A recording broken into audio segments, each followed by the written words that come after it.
इसी व्यवस्था में हमको आपको चलना है और हम चलेंगे ज़रूर। मंजिल हमारा आपका इंतज़ार कर रही है, पहुँचेंगे ज़रूर। आइए अब हम लोग विषय पर आ जाएं। विषय है कि आइए शिव को गुरु बनाएं। अब आप लोगों को क्या कहना है कि आइए शिव को गुरु बनाएं। आप लोग तो शिव को गुरु बना चुके हैं। ये संदेश तो बाहर जाना चाहिए, ये समझ बाहर जानी चाहिए कि आइए शिव को गुरु बनाएं। अब हम लोगों को, आपको, हमको यह सुनाने की जरूरत नहीं है कि आइए शिव को गुरु बनाएं। हम लोग दूसरों को सुनाएं, संसार को सुनाएं कि आइए शिव को अपना गुरु बनाएं। शिव को गुरु बनाए तो नहीं काम चलेगा, अपना गुरु बनाएं। अपना शब्द बड़ा महत्वपूर्ण होता है, मेरा शब्द बड़ा आदमी के लिए महत्वपूर्ण होता है। जिस चीज को आप अपना समझते हैं उसके पीछे संवेदना होती है, दर्द होता है, ख्याल होता है, सोच होती है, परेशानी होती है, सुख होता है। इसीलिए शिव को अपना गुरु बनाए। अपना, जैसे अपना बेटा, अपना धन, अपना घर, अपनी गाड़ी, अपने कपड़े, अपना परिवार, उसी तरह से अपना गुरु है शिव। जब इस मानसिकता में हम आ पाएंगे, जब इस समझ में हम आ पाएंगे, तो देखेंगे कि जीवन सुंदर हो गया, चीजें सुंदर हो गई, दुख भी हम सुख देने लगे। जब शिव गुरु होते हैं ना तो दुख तो आते ही रहते हैं, आएंगे ही आएंगे, परेशानियां आती हैं, कष्ट आते हैं, लेकिन ये भी सुख दे के जाते हैं, ये भी आनंद दे के जाते हैं। दुख दुख दे के नहीं जाते, वो आनंद दे के जाते हैं, सुख दे के जाते हैं। सहारा शिव का होना चाहिए, मदद गुरु की होनी चाहिए, दया अपने गुरु की होनी चाहिए। और शिव को गुरु बनाने में कुछ नहीं हमारा आपका लगता। वैसे भी नियम है कि प्यार में कुछ नहीं लगता है, लेकिन जब प्यार मूर्त होगा, प्यार किसी व्यक्ति से होगा या किसी से होगा, तो उसमें परवाह शामिल होती। प्यार के साथ नियम है कि उसमें परवाह इनबिल्ट होती, शामिल होती है। जब भी आप किसी को प्यार करेंगे तो उसकी परवाह करेंगे। परवाह में व्यवस्था लगती है, अर्थ लगता है, परवाह अलग चीज है, लेकिन इनबिल्ट है, उसी में रहेगी वो। जब भी प्यार खड़ा होगा तो परवाह भी उसमें रहेगी। शिव को गुरु बनाने के लिए मात्र हमारी आपकी सोच की जरूरत है। हमने आपको कहा भी है कि सोच की जरूरत है। हम सोचें कि शिव हमारे गुरु हैं और इस सोच को भूलें नहीं, इस बात को भूल नहीं जाएं हम लोग कि शिव मेरे गुरु हैं। हम लोग शिव से हो जाएंगे, शिव तो गुरु ही नहीं, वो तो गुरु रहेंगे ही रहेंगे। शिव गुरु रहेंगे, हमको आपको शिष्य उनका बनना, वो तो गुरु हैं, रहेंगे भी, थे भी। हमको आपको उनका शिष्य बनना है, और शिष्य बनेगा हमारा आपका मन। मन कुछ नहीं है, विचार को पैदा करता है ये, और कुछ नहीं करता।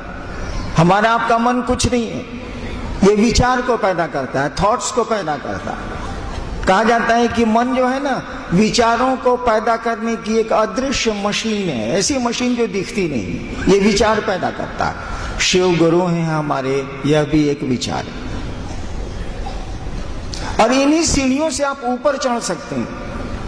ये जो विचार है कि शिव हमारे गुरु हैं, शिव मेरे गुरु हैं, इस विचार पर थोड़ी देर खड़े रहिए, थोड़ा वक्त खड़ा रहिए, थोड़ा इसको जमने दीजिए, अस्थायी होने दीजिए।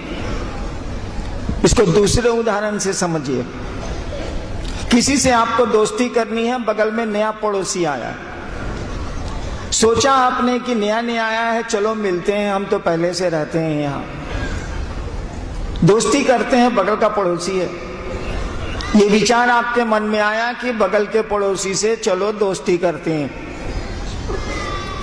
अगर इस विचार पर आप खड़े रह गए, अगर ये विचार टूटा नहीं, टूट सकता। शाम में आप ऑफिस से आए, दुकान से आए, पत्नी ने कहा ये बगल में जो है ना एकदम खत्म है, मारिए। अब आपका विचार टूटेगा कि दैट सोचे थे इसे मिलेंगे, अब ना मिलेंगे, विचार टूटा। लेकिन इस विचार को अगर बल मिल गया, इस विचार पर हम आप खड़े रह गए, तो धीरे धीरे पड़ोसी से परिचय हो जाएगा। परिचय भी अगर हो गया और इस पर खड़े रह गए आप, तो धीरे धीरे दोस्ती हो जाएगी। दोस्ती हो गई और दोस्ती पर खड़े रह गए आप, यानी दोस्ती टिकने लगी।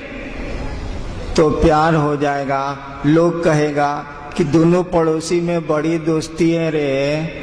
कुछ दिन के बाद कहेगा जब प्यार में बदलेगा, अरे दोनों में बड़ी मोहब्बत है बाप, एकदम गजब हाल है भैया।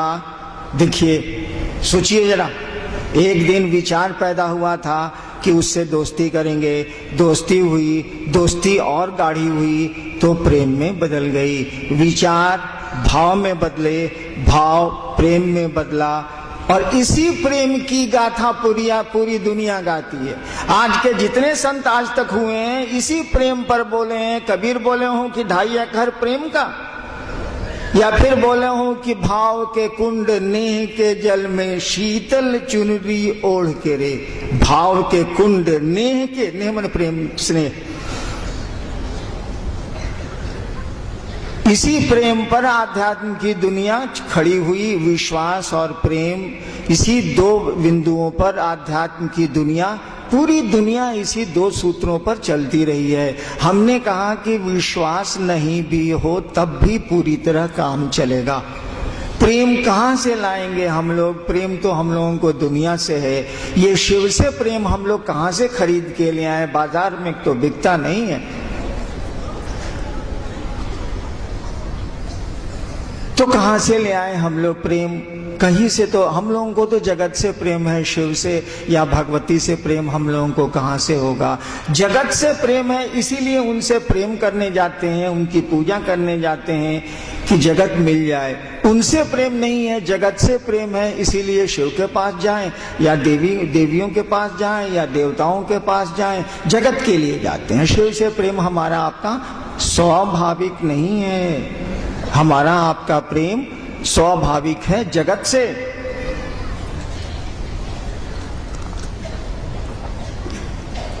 और होना भी है, इसीलिए स्वाभाविक होना है कि वही शिव हमारे आपके रूप में दुनिया के आकर्षण में, जगत के आकर्षण में घूम रहा है। वही शिव हमारे आपके रूप में दुनिया के आकर्षण में, जगत के आकर्षण की इच्छा से हमारे आपके रूप में घूम रहा है, रूपायित हुआ है। तो इसमें हमारी आपकी गलती कहाँ है? जगत तो हमको आपको अच्छा लगेगा ही लगेगा। इसीलिए शिव से प्रेम अस्वाभाविक है, सामान्यतया स्वाभाविक नहीं है। लेकिन देखिए, उस पड़ोसी से तो प्रेम आपका स्वाभाविक नहीं था। आप तो जानते भी नहीं थे कि बगल का पड़ोसी कोई आने वाला है, घर खाली है। ये अचानक पड़ोसी आया और विचार शुरू हुए मित्रता के विचार के बाद दोस्ती शुरू हुई, दोस्ती के बाद प्रेम शुरू हो गया। देखिए, आप तो जानते भी नहीं थे, आपको क्या पता है कि कौन पड़ोसी आया या आने वाला। लेकिन प्यार तो हो गया ना। एक दिन शुरू किया विचार से, खत्म हुई कहानी प्रेम पर। और प्रेम की एक आदत है,